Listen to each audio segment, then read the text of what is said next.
Guys, assalamualaikum warahmatullahi wabarakatuh. Kembali lagi di GT1. Gimana kabar kalian semua? Semoga selalu jag-jag waringkas ya. Pada kesempatan kali ini, saya akan merangkum film berjudul True Legend yang dirilis tahun 2010, mengisahkan tentang awal terciptanya jurus kungfu Dewa Mabuk. Dan langsung saja, siapkan kopina tentunya batna, dan inilah ceritanya.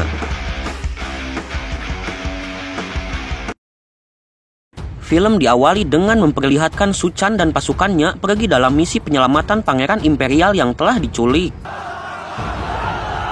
Pada saat si pangeran akan dieksekusi, Su Chan dan pasukannya langsung melakukan penyerangan.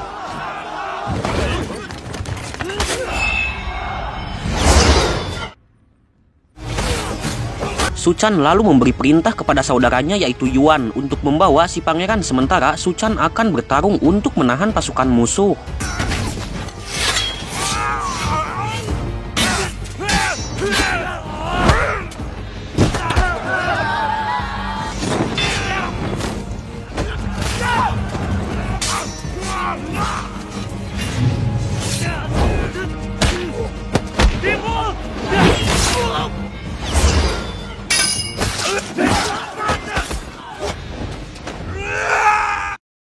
Setelah kejadian itu, pangeran berencana akan mengirim pasukan penyelamat untuk menyelamatkan Su. Namun ternyata Su berhasil pulang dan langsung menghadap sang pangeran. Pangeran lalu berjanji akan meminta kaisar untuk mengangkat Su menjadi gubernur. Namun Su menolaknya dan meminta Yuan lah yang diangkat menjadi gubernur. Su dan pasukannya lalu merayakan atas keberhasilan misinya, sekaligus sebagai acara perpisahan dirinya. Su lalu memberikan sebuah pedang kepada rekannya yang bernama Ma, dan Ma dengan senang hati menerima pedang tersebut. Su kemudian menghampiri Yuan dan memberitahukan rencananya bahwa ia meminta pangeran untuk mengangkat Yuan menjadi gubernur karena Su ingin berhenti dan menjalani kehidupan normal.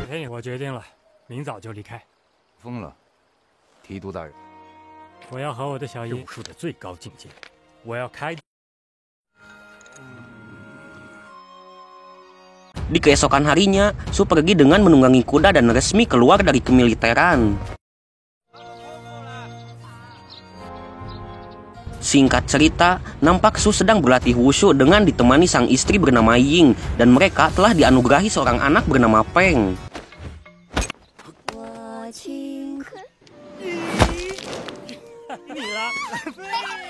Saat mereka sedang bermain-main, tiba-tiba ayah Su datang dan memberitahu kalau Yuan akan berkunjung untuk menemui adiknya yaitu Ying, istri dari Su.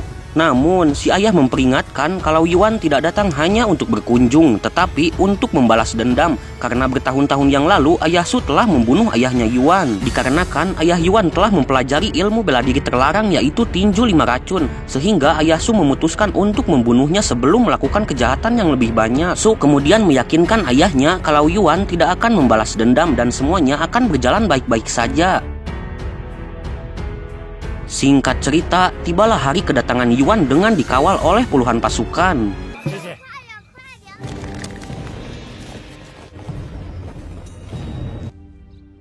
Yuan lalu menghampiri adiknya dan langsung masuk untuk menemui ayah Su.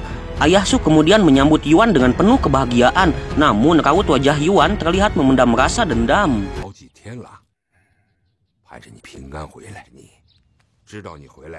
Ayah Su kemudian mengajak Yuan untuk berbicara 4 mata dan langsung menceritakan semua kejadian di masa lalu saat ia membunuh ayah Yuan. Tanpa berkata-kata, Yuan langsung menyerang ayah Su tanpa belas kasihan sedikit pun.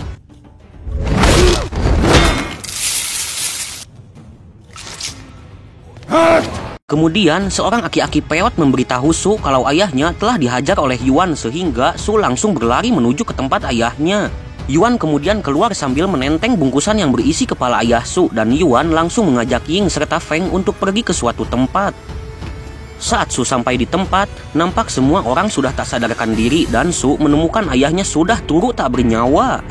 Su kemudian diserang oleh anak buah Yuan sehingga mereka pun terlibat pertarungan yang cukup sengit.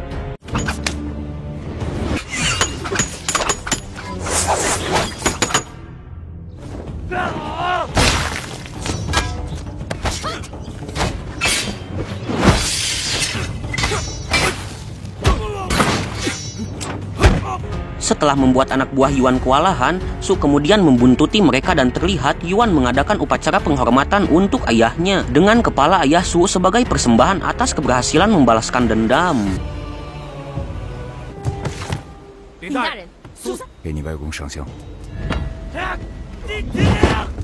Tak lama kemudian, Su datang dan berniat untuk membalas dendam sehingga terjadilah pertarungan edan.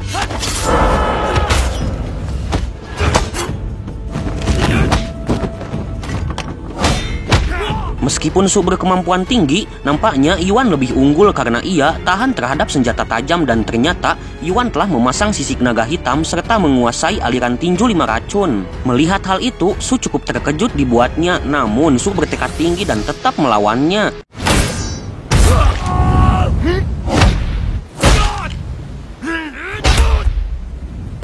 Yuan lalu mengeluarkan jurus tinju 5 racunnya dan menghajar Su habis-habisan.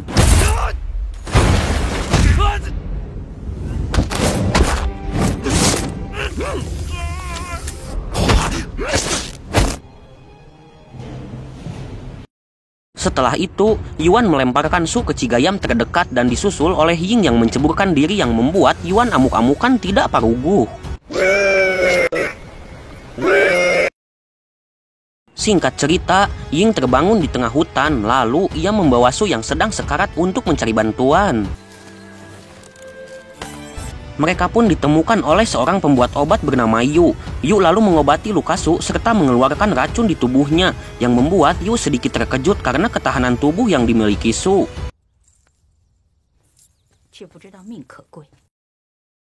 Singkat waktu, Su nampak frustasi dan putus asa yang menganggap dirinya sudah tidak berguna lagi.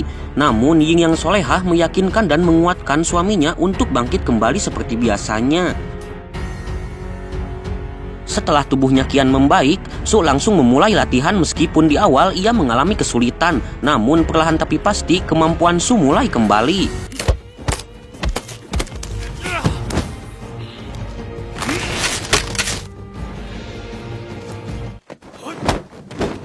Saat sedang latihan tersebut, Su melihat 2 orang sedang memperhatikannya. Kemudian mereka pun pergi yang langsung diikuti oleh Su.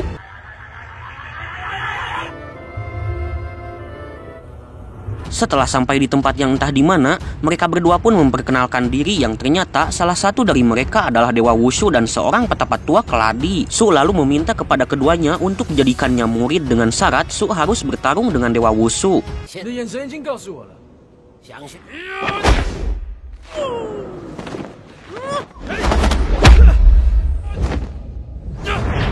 Nampaknya kemampuan Dewa Wushu sangatlah tinggi yang bahkan Su tidak dapat menyentuhnya sedikit pun.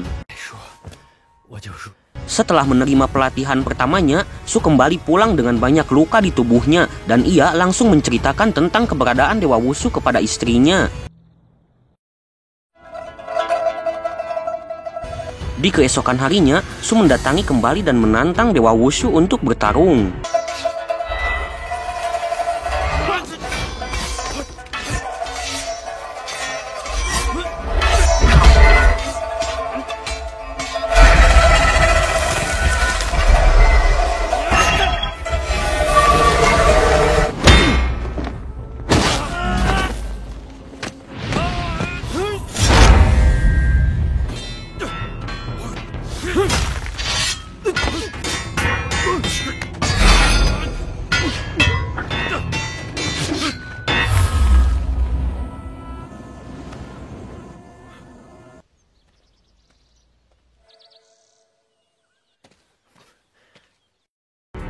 Di saat malam mongkleng, Yu memeriksa keadaan tubuh Su yang membuat Yu menjadi terkejut dengan keadaan Su.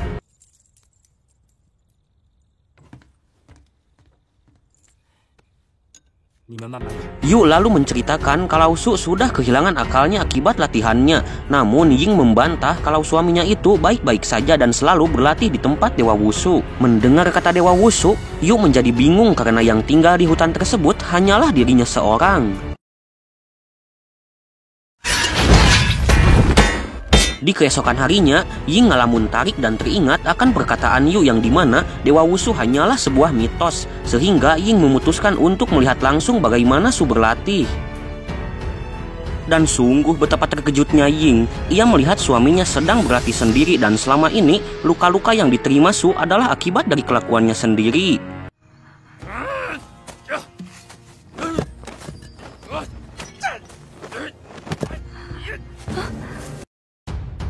Ying pun kecewa dengan keadaan Su yang dimana seorang kepala keluarga harusnya menjadi harapan terbesar istrinya, yang membuat Ying memutuskan untuk pergi meninggalkan Su dan merebut anaknya kembali sendirian.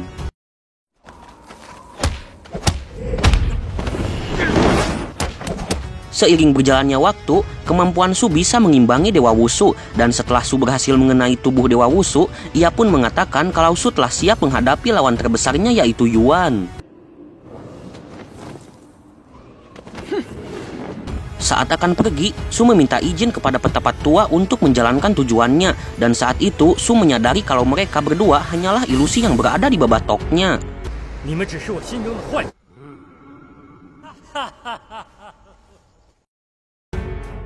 Setelah sampai di tempat Yuan, Ying kemudian bertemu dengan putranya dan langsung melepas rindu karena sudah lama tidak bertemu.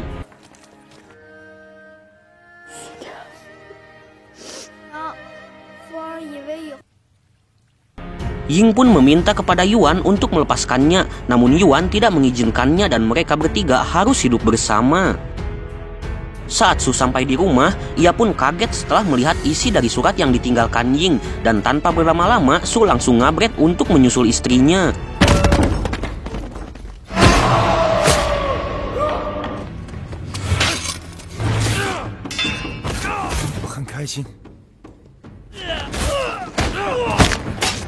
Setelah sampai di sana, Su langsung menghajar semua pasukan Yuan dan Yuan langsung memberi perintah pasukannya untuk menguburi Ying di dalam hutan.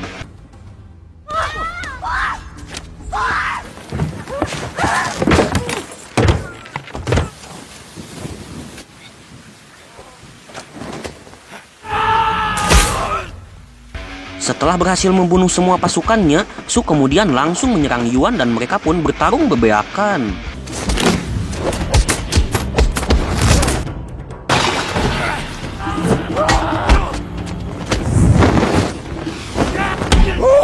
Berbeda dari sebelumnya, kini Su mampu mengimbangi bahkan membuat Yuan kewalahan karena latihan yang selama ini ia jalani.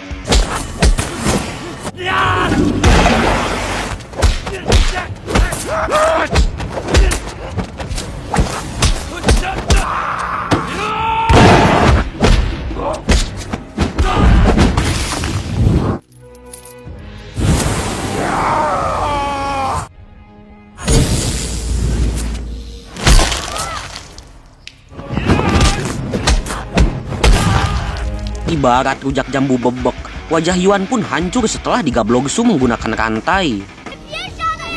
Meskipun Peng memohon kepada ayahnya untuk tidak membunuh Yuan, namun Su seperti kasetanan dan langsung membunuhnya. Su lalu ngabret untuk mencari istrinya dan untungnya satu prajurit yang masih hidup memberitahu Su akan keberadaan istrinya.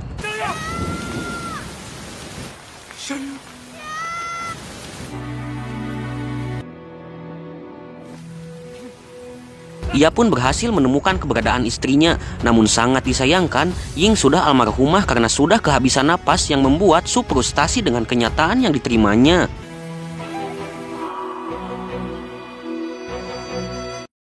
Singkat cerita, nampak Feng sedang menuntun ayahnya yang sudah menjadi gelo akibat kehilangan istrinya, dan zaman pun sudah berubah dari zaman dinasti menjadi zaman penjajahan.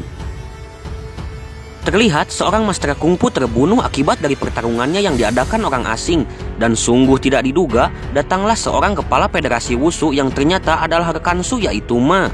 Ia pun datang untuk meminta keadilan atas semua perlakuan orang asing kepada pribumi, dan Ma menantang semua orang asing untuk bertarung dengan syarat jika ia menang maka pihak asing harus menutup arena pertarungan ilegal tersebut. Setelah itu, Ma memberikan koin kepada Peng, namun ia belum menyadari kalau gelandangan tersebut adalah atasannya yaitu Su. Malamnya, Su mendatangi sebuah tempat oleng, namun si pemilik tempat mengusir Su karena bau hangsur yang sangat menyengat.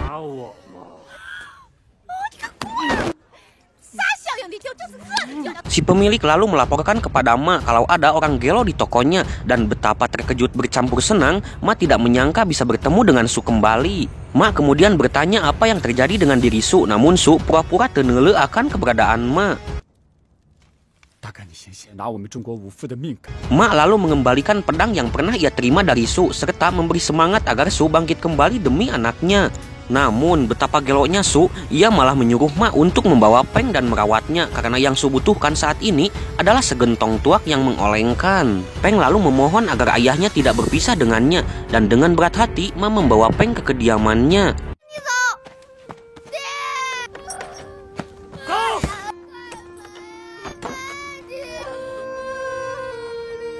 Di tengah jalan, Peng mengatakan kalau ia akan terus bersama ayahnya meskipun sang ayah tidak membutuhkannya. Saat angin gegelebugan, Su melihat surat dari Peng yang mengatakan kalau ia akan terus bersama ayahnya apapun yang terjadi. Di keesokan harinya, Su menyemangati Ma agar harus menang di pertarungannya melawan orang asing, dan Ma langsung membawa Su ke dalam tempat pertandingan.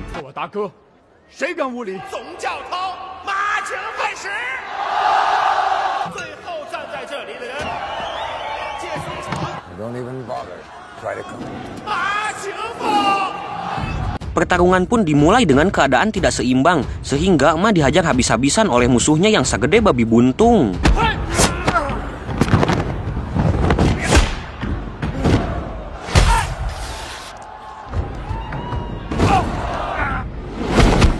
Melihat rekan ayahnya ripuh, Peng langsung menggigit ceker si musuh, dan saat si musuh akan memberi pelajaran kepada Peng, Peng lantas berteriak memanggil ayahnya, dan inilah yang terjadi.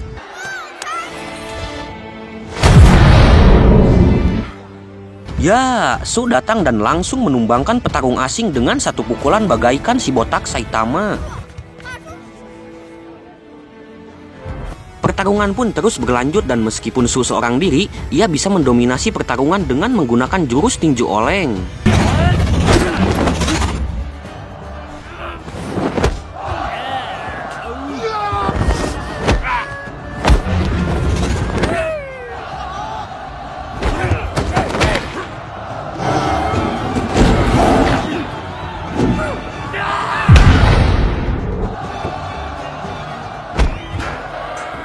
Musuh yang terus bertambah tidak membuat gentar seorang Su, malahan ia semakin bersemangat menikmati pertarungan dengan tinju olengnya.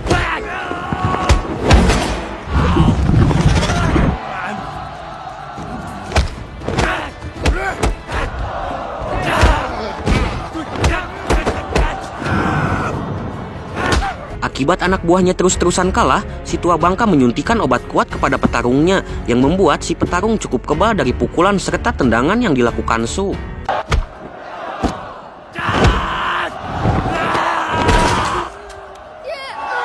Su lalu kewalahan menghadapi si petarung badag, namun Su terus memaksakan dirinya dan keduanya berakhir seperti ini.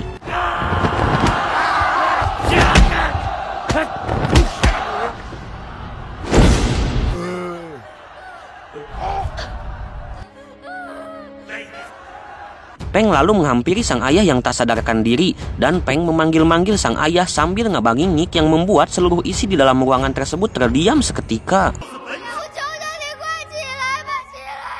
Su yang tak sadarkan diri mengalami mimpi di mana sang istri datang dan mempercayai Su kalau Su adalah harapan terbesarnya, hingga akhirnya Su kembali sadar dan bangkit dari keterpurukannya.